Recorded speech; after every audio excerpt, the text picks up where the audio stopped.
I know how tragic it is, the situation in the Gaza Strip, and we have been reporting about it in the past 1 month. However, this war could expand. This war could go out of hands and it could spread in the entire region, in West Asia or in the Middle East. And it could include countries such as Lebanon, could include Syria, could include Iran, could include the United States. So we're speaking about regional powers and also international powers. This could have global ramifications for the entire global economy, for the energy markets, for the human lives in these countries. Please remember, guys, that in the past 2 decades, around 2 million people perished by the American wars. And that is why we're here presenting to you some of the facts that you may be interested in so that you also do your part and do not consent for what may come next. And my fears are that there could be regional war, as I mentioned, and why I'm saying that. So I was sitting today and I wrote some analysis I would like to share with you today at the beginning of this video.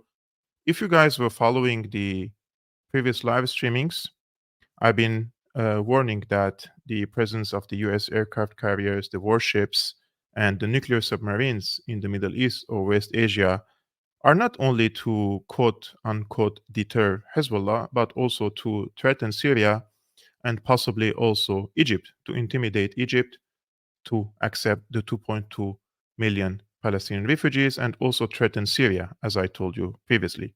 Today, I summarized the indications that the United States and Israel are seeing. That I summarized those indications that the US and Israel are seeing an opportunity in the recent onslaught against Gaza, and they want to expand the war to Lebanon and possibly Syria too.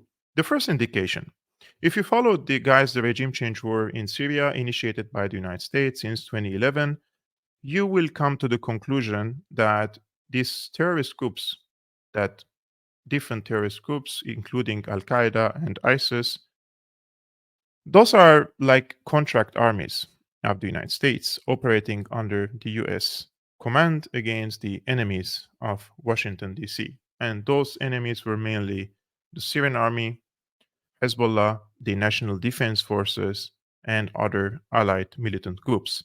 This week, ISIS and Al Qaeda cells were activated again against the Syrian army positions in Syria, and they killed over 30 Syrian soldiers.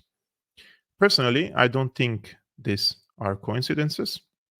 I believe they are coordinated and guided by foreign intelligence apparatuses, especially in the region and abroad.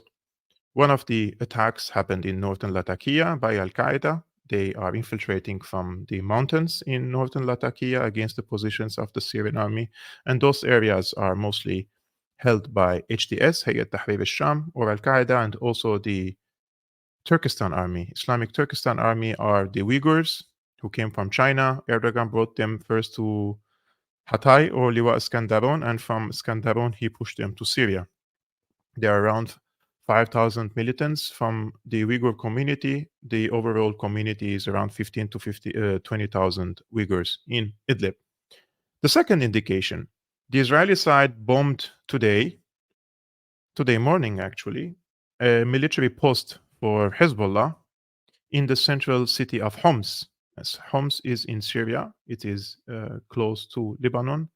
And Israel killed 7 Hezbollah militants. Now, in the past years, Hezbollah's leader, Hassan Nasrallah, said if Israel targets the Lebanese group in Syria, Hezbollah will respond from Lebanon against Israeli targets. And since then, this was 5, 6 years ago. And since then, Israel avoided killing Hezbollah militants in Syria, which turned into an undeclared but well established rule of engagement. Israel respected this rule of engagement, and Hezbollah, in return, respected this rule of engagement.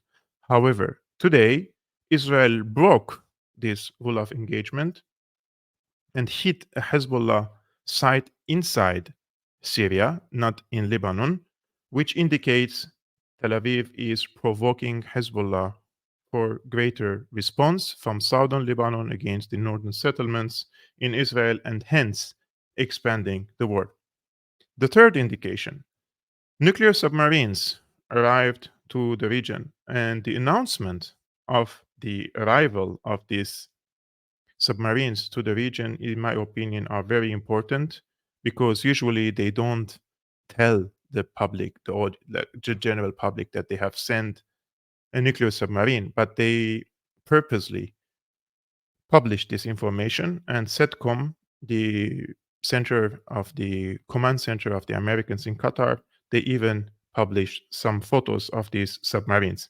And this indicates that the United States is flexing its muscles in the region to deter Iran. This is the important thing. Those are not for Hezbollah, as I told you. Those are to deter Iran. And um, because they don't want Iran to intervene, they want to expand the war that may include in Lebanon and Syria and sideline Iran from this conflict. So, in my opinion, the anti-Israeli alliance in the region, of course, is capable of dealing with the warships and the aircraft carriers. They have the technology, they have the missiles, they have the kamikaze drones to deal with these warships and aircraft carriers of the Americans. However, they don't have the means to deal with the nuclear submarines of the United States in the region. As far as I know, they don't have these means, whether it's the military means or the technological means to counter it, unless Iran can enrich uranium at a faster pace and acquire a nuclear weapon in the next few weeks or months. Because, in my opinion, we are speaking about the next few weeks, and it will be clear for us whether this war will expand to the region or not. But if the Americans were able to use a tactical nuclear warhead, for example, a bomb against Syria, they could paralyze the entire country. They could paralyze the state institutions. They could paralyze the Syrian army. So this is the third indication. The fourth indication, the Ukraine war is a stalemate. This is the narrative that the United States is now spreading all over the mainstream press, and this is not a coincidence. They want to pause the war in Ukraine because the United States cannot afford two wars at the same time. Those are two major wars. Those are not small conflicts. Those are major wars against major foes of the United States and also now in the region, major foes of Israel. And they're asking and urging Zelensky to strike a peace deal with Russia. The establishment pundits, of course, are also writing opinion pieces after another and arguing why Israel is more important now than Ukraine and why the United States should prioritize the conflict in the Middle East over the conflict in Ukraine. And I will come later in this live streaming and I will show you some of the examples of how these establishment pundits and journalists are purposely, again, writing these opinion articles and spreading this argument and narratives because they want to pause the conflict now in Ukraine. And these four indications may be enough signals, in my opinion, that there is a serious possibility for regional war.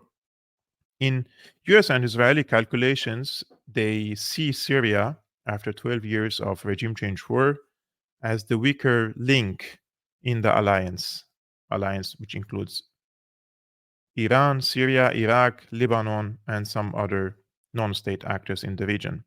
And they believe in Israel and the United States that if Syria falls, the rest of the alliance can collapse because Syria represents the link between Tehran, Baghdad, and Beirut. And this was one of the main reasons for the regime change war that was initiated by the CIA and the Pentagon since 2011. They wanted to subjugate and to change the regime in Syria for this main reason, because they wanted to break this organic and geographical linkage between these different countries and these different powers, because they represent a threat to Israel. Now, if Syria falls, it will be divided and partitioned to at least four parts. The Kurds will have their share in the eastern shore of the Euphrates, where they have American forces and they have most of the oil and gas fields and also the wheat. The Druze will definitely try to take their piece of cake in Sweden, and I'm not talking about everyone, right? Like, not generalizing, but if you can buy the leaderships and the people who represent these different ethnicities and religious groups, you can manage the division and partition of Syria. And this was on the plan of the Americans when they said we're going to create a new Middle East in 2006, and they wanted to divide the countries on sectarian and religious lines. And they have done it, for example, in Iraq. You can see there are three different regions there: a Sunni region, a Kurdish region, and a Shiite region, for example. And they want to do similar thing in Syria. So they are planning for a Kurdish region, a Druze region, a Sunni region, and an Alawite region. This is their plan. Okay. It is believed that in Syria, it is believed that the current leadership in Damascus, headed by Assad, represent the unifying factor of the different ethnic and religious groups in Syria. It's always, if you ask the people in Syria, especially the people who are pro-government, and in my opinion, most of the people in Syria, the majority are pro-government or pro-Assad, let's say, they say that Assad represents the unifying factor. He is the person who is unifying all these different religious and ethnic groups in Syria. And if he leaves the country and some pro-American personality comes, this person will definitely try to divide the country, as I mentioned previously. That's why they see in the expansion of the war, the Americans and the Israelis, therefore, they see the expansion of the war as an opportunity to finish what they started in 2011 after the failure of their proxies. They tried through their proxies, they funded, supported, armed, trained, they dumped weaponry in Syria worth tens of billions of dollars, and they failed. They couldn't overthrow the regime in Syria. And the allies of Syria, mainly Russia, Iran, Hezbollah, and other non-state actors, they came to help Syria, and they defeated the armed rebellion against Assad.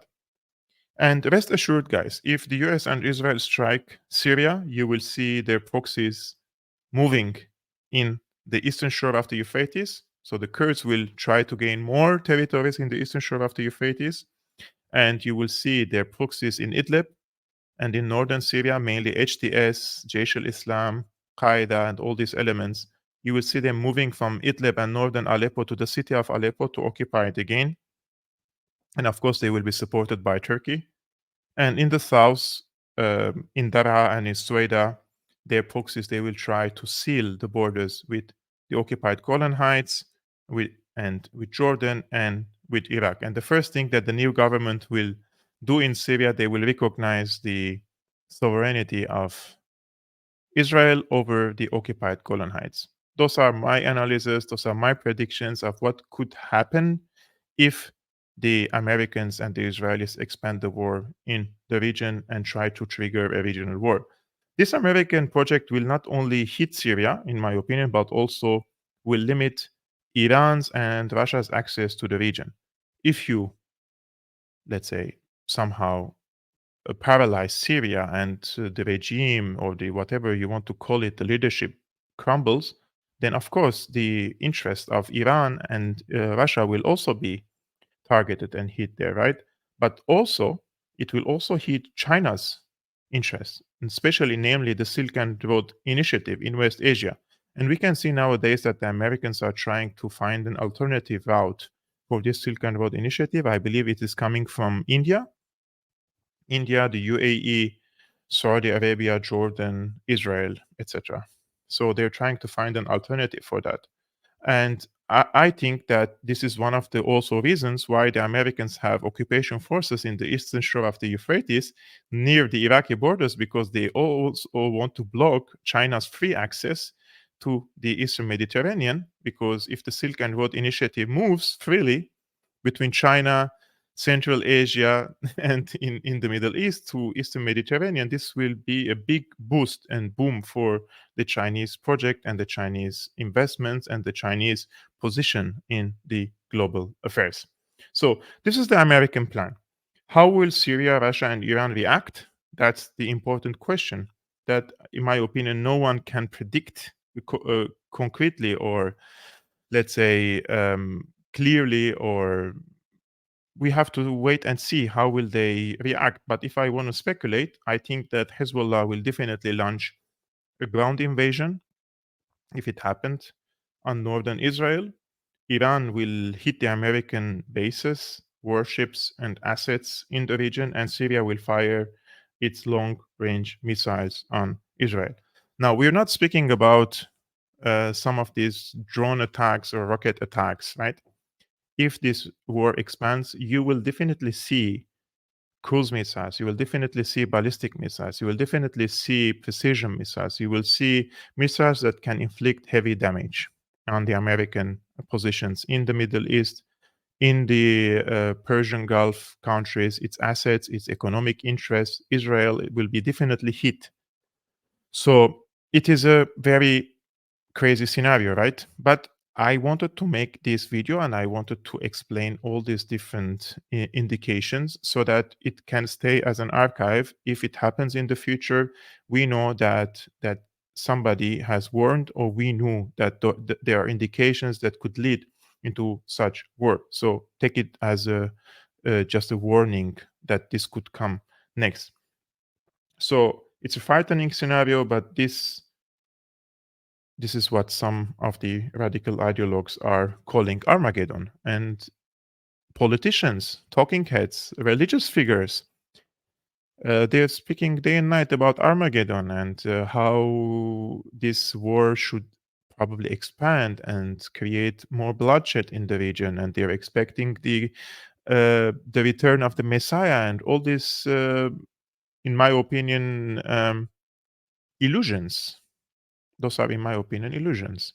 The Messiah, in my opinion, is not going to come the second time, and even if he is going to come, there is no need for bloodshed and tens of thousands of people.